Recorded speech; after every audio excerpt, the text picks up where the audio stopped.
IT সেক্টরের leader company TCS. টিসিএসের হচ্ছে quarter ফোরের রেজাল্ট আউট হয়ে গেছে। কোয়ার্টার ফোরের রেজাল্টের পারফরমেন্স কী টাইপের দিয়েছে টিসিএস, সেটাকে নিয়ে আমরা অ্যানালিসিস করব। তার আগে আমরা দেখে নেব কোম্পানি ডিভিডেন্ড ডিক্লেয়ার করেছে নাকি।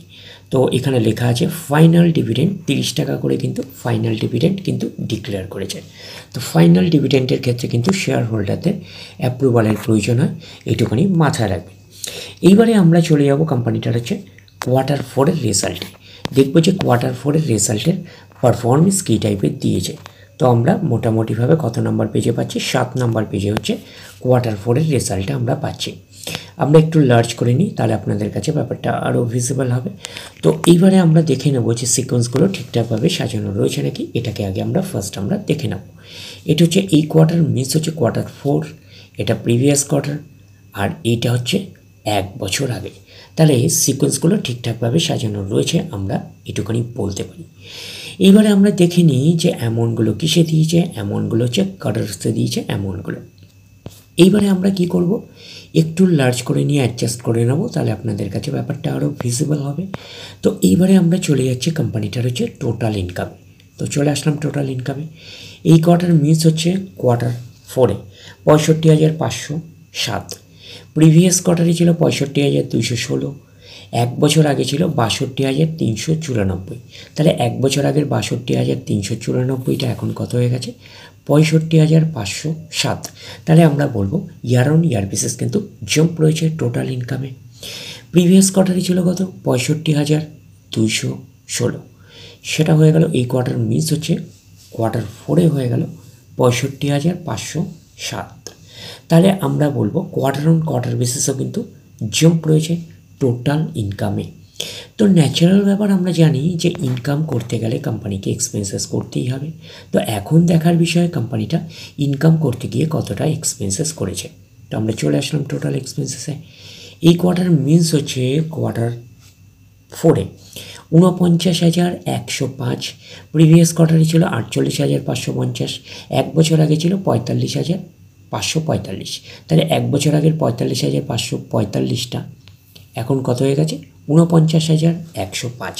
তাহলে আমরা বলবো ইয়ার অন ইয়ার বেসিস কিন্তু জাম্প রয়েছে টোটাল এক্সপেন্সেসে। প্রিভিয়াস কোয়ার্টারে ছিল কত, 48,550। সেটা হয়ে গেল এই কোয়ার্টার মিস হচ্ছে কোয়ার্টার ফোরে হয়ে গেল 49,105। তাহলে আমরা বলবো কোয়ার্টার অন কোয়ার্টার বেসিসে কিন্তু জাম্প রয়েছে টোটাল এক্সপেন্সেসে। এইবারে আমরা বের করব কি, এইবারে আমরা বের করব অপারেটিং প্রফিট। কী করে বের করব, টোটাল ইনকাম থেকে টোটাল এক্সপেন্সেস আমরা বাদ দেবো। বাদ দিলে যেটা পড়ে থাকবে সেটা হচ্ছে অপারেটিং প্রফিট। টোটাল ইনকাম পেয়ে গেছি, টোটাল এক্সপেন্সেস পেয়ে গেছি, টোটাল ইনকাম থেকে টোটাল এক্সপেন্সেস বাদ দিলে পড়ে থাকছে অপারেটিং প্রফিট। অর্থাৎ আপনারা বলতে পারেন profit before exceptional items and tax, এটাকে আমরা অপারেটিং প্রফিট বলতে পারি। এই কোয়ার্টার মিস হচ্ছে কোয়ার্টার ফোরে 16,402। প্রিভিয়াস কোয়ার্টারে ছিল 16,666 এবং 1 বছর আগে ছিল 16,849। তাহলে 1 বছর আগে 16,849টা এখন কত হয়ে গেছে, 16,402। তাহলে আমরা বলবো ইয়ার অন ইয়ার বেসিস কিন্তু ডাউন পারফরমেন্স করেছে অপারেটিং প্রফিটে। প্রিভিয়াস কোয়ার্টারে ছিল কত, 16,666। সেটা হয়ে গেল এই কোয়ার্টার মিনস হচ্ছে কোয়ার্টার ফোরে হয়ে গেল 16,402। তাহলে আমরা বলবো কোয়ার্টার অন কোয়ার্টার বেসিসে কিন্তু ডাউন পারফরমেন্স করেছে অপারেটিং প্রফিটে। অপারেটিং প্রফিটটাই নিশ্চয়ই কোম্পানির মেন প্রফিট নয়। তারপরে কী করতে হবে, গভর্নমেন্টকে ট্যাক্স পে করতে হবে। গভর্নমেন্টকে ট্যাক্স পে করার পরে কোম্পানির কাছে যেটা পড়ে থাকবে সেটা কোম্পানির ফাইনাল প্রফিট বা নেট প্রফিট হিসাবে আমরা কনসিডার করতে পারি। তাহলে আমরা পাচ্ছি কি প্রফিট ফর দ্য পিরিয়ড, এটাকে আমরা নেট প্রফিট বলতে পারি, এটাকে আমরা ফাইনাল প্রফিট বলতে পারি। এই কোয়ার্টার মিস হচ্ছে কোয়ার্টার ফোরে 12,293। প্রিভিয়াস কোয়ার্টারে ছিল 12,444। 1 বছর আগে ছিল 12,502। তাহলে 1 বছর আগের 12,502টা এখন কত হয়ে গেছে, 12,293। তাহলে আমরা বলবো ইয়ার অন ইয়ার বেসিস কিন্তু ডাউন পারফরমেন্স করেছে নেট প্রফিটে। প্রিভিয়াস কোয়ার্টারে ছিল কত, 12,444। সেটা হয়ে গেল এই কোয়ার্টার মিস হচ্ছে কোয়ার্টার ফোরে হয়ে গেল 12,293। তাহলে আমরা বলবো কোয়ার্টার অন কোয়ার্টার বেসিসে কিন্তু ডাউন পারফরমেন্স করেছে নেট প্রফিটে। এইবারে আমরা চলে যাব কোম্পানিটার হচ্ছে ইপিএসে, অর্থাৎ আর্নিং পার শেয়ারে। দেখব যে ইপিএসের অবস্থান কী রকম রয়েছে। তো আমরা চলে যাচ্ছি কোম্পানিটার হচ্ছে ইপিএসে অর্থাৎ আর্নিং পার শেয়ারে। আমরা চলে আসলাম কোম্পানিটার হচ্ছে ইপিএসে অর্থাৎ আর্নিং পার শেয়ারে।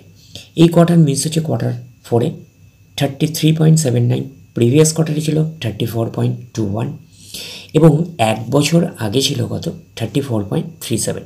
তাহলে এক বছর আগে 34.37টা এখন কত হয়ে গেছে 33.79। তাহলে আমরা বলবো ইয়ার অন ইয়ার বেসিস কিন্তু ডাউন পারফরমেন্স করেছে ইপিএসে অর্থাৎ আর্নিং পার শেয়ারে। প্রিভিয়াস কোয়ার্টারে ছিল কত 34.21, সেটা হয়ে গেল এই কোয়ার্টার মিস হচ্ছে কোয়ার্টার 4-এ হয়ে গেল 33.79। তাহলে আমরা বলবো কোয়ার্টার অন কোয়ার্টার বেসিসে কিন্তু ডাউন পারফরমেন্স করেছে ইপিএসে অর্থাৎ আর্নিং পার শেয়ারে। তো ন্যাচারাল ব্যাপার আমরা জানি যে নেট প্রফিটের রিফ্লেকশনটা ইপিএসে পাই, তো নেট প্রফিটের রিফ্লেকশনটা আমরা ইপিএসে পেয়েছি। তো ওভারঅল কনক্লুশন হিসাবে নেট প্রফিটে কী পেয়েছিলাম, নেট প্রফিটে আমরা পেয়েছিলাম ইয়ার অন ইয়ার বেসিস এবং কোয়ার্টার অন কোয়ার্টার বেসিস দুটোতেই কিন্তু ডাউন পারফরমেন্স করেছে নেট প্রফিটে। তো ওভারঅল কনক্লুশন হিসাবে আমরা বলতে পারি টিসিএসের হচ্ছে কোয়ার্টার 4-এর রেজাল্ট আমরা এইটুখানি বলতে পারি, সেই অর্থে খুব একটা ভালো পারফরমেন্স করেনি, একটা পুয়ার টাইপের পারফরমেন্স করেছে, আমরা কিন্তু এইটুখানি বলতেই পারি। তো ওভারঅল ভিউটা আপনাদের কাছে ক্লিয়ার? তাহলে এই অবধি, নেক্সট ভিডিওতে আবার আপনাদের সাথে আমার দেখা হচ্ছে। ধন্যবাদ।